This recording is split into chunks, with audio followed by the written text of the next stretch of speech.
අසිරිමත් සිද්ධාර්ථ කුමාරෝත්පත්තියේ සිද්ධ වුණ උතුම් ලුම්බිනි සල්ුවේනේදී. ඔබට දැන් මේ පේන්න තියෙන්නේ ඒ සිද්ධාර්ථ කුමාරෝත්පත්තියේ අතීතයේ සිද්ධ වුණ උතුම් ලුම්බිනි සල්ුවේනේ නටබුන්.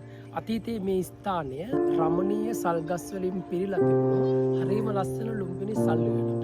හිමාල කන්ද පාමුල ලුමින්දයාර කියන දෙවඟනට අයිති වෙලා තිබුණු ලුම්බිනි සල්ුවේන එක වෙලාවකදී මහාමායා දේවිය දකිනවා.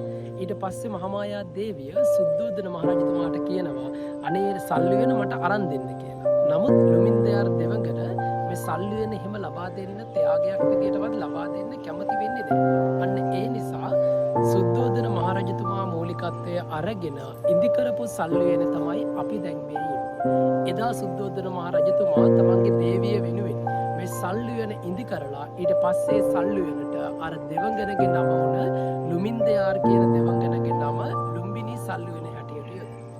මෙන්න මේ ලුම්බිනි සල්ුවේනේ තමයි එදා මහාමායා දේවිය කපිලවස්තු නුවර ඉඳලා දෙව්දා නුවරට යනකොට තමන්ගේ දරුවා ලැබෙන්න මහාමායා දේවියට දැනෙනවා තමන්ගේ ළමයා තමන්ගේ දරුවා ලැබෙන්න ආසන්න බව.